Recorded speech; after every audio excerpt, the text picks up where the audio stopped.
Le président Donald Trump et son administration soutiendraient la souveraineté israélienne sur la Judée et la Samarie si Israël expliquait correctement à quel point cela est crucial.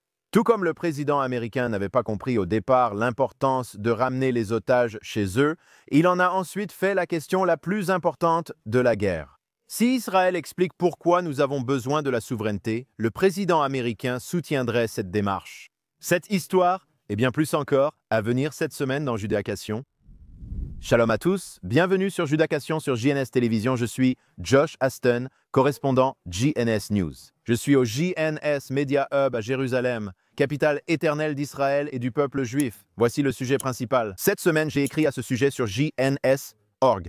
Le ministre Bezalel Smotrich explique pourquoi le président Trump pourrait ne pas soutenir la souveraineté à ce stade, mais peut-être plus tard. Et je vais expliquer pourquoi. Donc, selon le ministre Smotrich, si le président Trump et son administration comprenaient à quel point la souveraineté est cruciale pour l'avenir de l'État d'Israël, ils pourraient soutenir cette démarche. C'est ce qu'a déclaré Bezalel Smotrich, s'adressant à un public juif et chrétien la semaine dernière. J'étais présent. Smotrich a vivement remercié le président Trump pour son soutien à Israël, le qualifiant de messager de Dieu. Il a dit: si le président Trump ne comprend pas qu'être du côté d'Israël signifie soutenir la souveraineté en Judée et Samarie, on ne peut pas lui en vouloir. Le ministre a établi une comparaison entre la position actuelle de Trump sur la souveraineté et ses opinions concernant les otages détenus par le Hamas. Lorsqu'il a pris ses fonctions en janvier dernier, Trump ne comprenait pas à l'origine à quel point il était important pour Israël de récupérer les otages. Il ne comprenait pas notre insistance, selon Smotrich. Le ministre a dit que Trump voulait juste qu'Israël ouvre les portes de l'enfer sur Gaza et finisse la guerre. Et alors, qu'est-ce que ça ferait si les otages ne revenaient pas? Ce sont les mots de Bezalel Smotrich. Il a dit que c'était la campagne menée par le Forum des otages et le Premier ministre de l'État d'Israël. Le Premier ministre Netanyahou, qui a expliqué et convaincu le président Trump que soutenir Israël signifiait soutenir le retour des otages. Par conséquent, Israël doit aider Trump à comprendre que soutenir Israël cette fois-ci signifie soutenir la mise en œuvre de la souveraineté sur la Judée et la Samarie, a-t-il déclaré. Je suis certain qu'en persévérant ainsi à la Knesset, dans la rue, via les médias et sur le plan juridique, nous réussirons. Le président Trump et son équipe comprendraient à quel point cette démarche est cruciale, importante et positive, et comment cela établit nos droits sur toute la terre d'Israël. En somme, la Judée et la Samarie sont aussi importantes que Tel Aviv. Et si nous l'expliquons correctement, Bezalel Smotrich, le ministre, est convaincu que le président Trump le comprendra aussi. Cela étant dit, le ministre des Finances a souligné que la mise en œuvre de la souveraineté n'est pas conditionnée au soutien de Trump. En d'autres termes, nous voulons le soutien de Trump. Nous apprécions le soutien du président Trump, mais ce n'est pas une condition. Cela va arriver de toute façon. Mais, comme Bezalel Smotrich l'a dit à l'origine, les Américains dans les années 80 n'ont pas accepté. Israël a appliqué sa souveraineté ou l'annexion sur le plateau du Golan. Au début des années 80, les Américains n'ont pas accepté la souveraineté ou l'annexion de Jérusalem. Pourtant, pendant le premier mandat du président Trump, le gouvernement américain a accepté que le plateau du Golan fasse à jamais partie de l'État d'Israël, ainsi que Jérusalem. Le ministre des Finances, Bezalel Smotrich, estime qu'en travaillant bien, le président Trump nous soutiendra. Également, cette semaine dans l'actualité, les autorités israéliennes ont de nouveau arrêté un terroriste palestinien libéré de prison il y a quelques mois dans le cadre de l'accord sur les otages avec le Hamas. Selon le bureau du porte-parole de la police, il a été placé en garde à vue, soupçonné de fabrication de bombes. Des enquêteurs de l'unité de lutte contre la criminalité de Judée et des agents de l'unité nationale antiterroriste ont perquisitionné le domicile du suspect à Bethléem mercredi soir et l'ont placé en garde à vue. Le terroriste a d'abord été arrêté il y a environ 1 an après avoir été surpris en possession de 25 engins explosifs, ce qui a déclenché une importante enquête criminelle. Un terroriste libéré lors de l'échange d'otages a été arrêté à nouveau cette semaine. Et d'après ce que je comprends, il allait commettre un attentat terroriste majeur en utilisant des bombes au tombeau de Rachel. C'est juste à l'extérieur de Jérusalem, ici même, tout près de Derek-Évron, la route de Évron, ici à Jérusalem, au nord de Bethléem. S'il voulait, il ferait ça aujourd'hui, ici, un dimanche. Aujourd'hui, c'est le Yortzeit de Rachel, notre mère Rachel, et le tombeau de Rachel, juste à l'extérieur de Jérusalem et de Bethléem. Des milliers de personnes viennent visiter Kever Rachel, le tombeau de Rachel, lors de la Yaskara, ou le Yortzeit de notre mère Rachel, épouse de Yaakov. Et ils planifiaient une attaque massive. C'est à quel point ces gens sont malades. Ils essaient de tuer des Juifs sur nos sites sacrés, essentiellement pendant une fête, un jour spécial. Encore une fois, je suis heureux du retour des otages, mais c'est le prix que nous avons payé. Et beaucoup savaient que cela allait arriver. Des terroristes qui retournent au terrorisme, libérés des prisons israéliennes, retournent automatiquement au terrorisme. Peu de jours après, nous savions tous que cela arriverait. Et Dieu merci, dans ce cas, l'attentat terroriste a été déjoué et ce terroriste a été de nouveau arrêté. Il y a quelques semaines, nous avons évoqué la récolte des olives en Judée et Samarie. Et selon ce rapport de cette semaine, les anarchistes de la récolte des olives vont être expulsés. 2 femmes juives américaines qui participaient à une initiative visant à aider des oléiculteurs arabes à récolter leurs olives dans la région nord de la Samarie ont été arrêtées et sont en cours de procédure d'expulsion d'Israël. Les 2 femmes et 9 autres militants ont été arrêtés par les forces de défense israéliennes à Bourin, village sous contrôle de l'autorité palestinienne, récemment déclaré zone militaire fermée. C'est le second incident en 2 semaines où des militants, que je qualifie de terroristes agricoles soutenant les oléiculteurs, ont été arrêtés pour intrusion dans une zone militaire fermée. L'une venait de finir le lycée, une autre avait environ 50 ans. C'est une initiative d'un groupe nommé Rabbans pour les droits de l'homme ou similaire. C'est une preuve de plus. Il ne s'agit pas de récolte d'olives. Il s'agit de mettre en danger la vie de nos soldats, d'entrer dans une zone militaire fermée. Il s'agit d'essayer de donner une mauvaise image des soldats et d'Israël. Ils se disent innocents voulant aider à la récolte, mais cherchent en fait à provoquer une réaction pour ensuite accuser Israël en ligne d'empêcher les Arabes de récolter leur culture. C'est de ça qu'il s'agit, et on voit ça chaque année. Ce jeu ne devient-il pas lassant? Pour eux, bien sûr que non. Ils feront tout pour donner une mauvaise image d'Israël, et comme je l'ai dit, grâce à ses détracteurs. Le prochain terroriste djihadiste, Dieu nous en préserve, utilisera quelque chose comme ça comme excuse. Pas la véritable raison, mais un prétexte pour commettre une attaque. Il ou elle dira « Je l'ai fait pour le peuple olive, pour ces 2 anarchistes ». Ils ne les nommeront pas ainsi. Ils diront « Nous l'avons fait pour ces 2 militants, et c'est pour cela que c'est un tel problème ». Quand ces anarchistes et extrémistes viennent et entrent dans des zones militaires fermées, ou s'approchent des communautés juives, ils essaient de troubler la sainteté du Shabbat. Ou même si c'est pendant la semaine, ils inspirent les prochains terroristes. Ils leur donnent une raison de sortir et de commettre des attaques, une excuse vraiment pour sortir et commettre des attaques. Ces personnes qui viennent ici et font cela devraient être expulsées.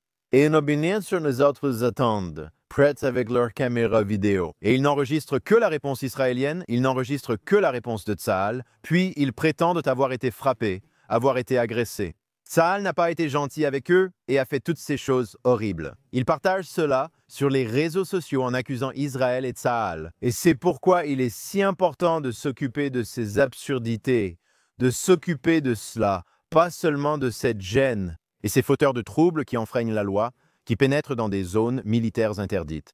Mais nous devons nous assurer qu'ils ne puissent pas mener ce genre d'activité et inspirer le prochain terroriste. Et c'est ça le plus important ici. Sous couvert de vouloir aider les Arabes à récolter leurs olives, je vous garantis que si les Arabes récoltent leurs olives seuls, sans ces agitateurs, sans ces personnes, ils pourront le faire paisiblement, sans incident. L'Associated Press rapporte cette semaine que, depuis le début de la guerre à Gaza, Israël a érigé près de 1000 barrières dans les villes et villages. En Cisjordanie, que j'appelle Judée et Samarie, un organisme de l'autorité palestinienne rapporte. Donc la première chose à faire est de prendre cela avec des pincettes, étant donné que c'est un organisme de l'autorité palestinienne qui rapporte cela. Ce n'est pas différent du Hamas et du soi-disant ministère de la Santé à Gaza, par exemple. Il faut prendre ce qu'ils rapportent avec des pincettes. Mais selon cette commission de la résistance aux murs et à la colonisation, je suppose que c'est un organisme de l'autorité palestinienne. 916 portes, barrières et murs ont été installés depuis l'attaque du 7 octobre 2023 contre Israël. De nouveaux portails métalliques ont été installés à de nombreuses entrées de villages, villes et entre les villes. Ils affirment que l'accès est bloqué et que l'armée y est parfois présente. Les Arabes affirment que les portails ouvrent à des horaires irréguliers, certains restant fermés plusieurs jours. Certaines personnes dorment chez des amis ou des proches ou contournent les portails à pied. Voici toute l'histoire de Saab, rapportée par l'Associated Press. D'après l'armée israélienne, les portails servent à gérer et surveiller, non à restreindre les gens. D'autres obstacles, comme des blocs de béton le long des trottoirs, visent à empêcher les attaques à la voiture bélier contre soldats et civils israéliens. Un responsable militaire a indiqué que les forces israéliennes font face à une situation sécuritaire complexe en Judée et Samarie avec des terroristes infiltrés dans la population. Et en conséquence, il y a des checkpoints dynamiques et des efforts continus pour surveiller les déplacements dans différentes zones. Donc, premièrement, je pense que nous avons appris depuis le 7 octobre que les barrières et les portails ne sont pas fiables. Ou peut-être devrais-je dire que nous n'avons rien appris du tout. Nous installons ces barrières ou portails, mais ce n'est pas le sujet. Pourquoi est-ce une nouvelle? Pourquoi Israël essaie-t-il de protéger les Israéliens? Pourquoi cela devient-il une nouvelle pour l'Associated Press? Parce que cette histoire donne une mauvaise image d'Israël.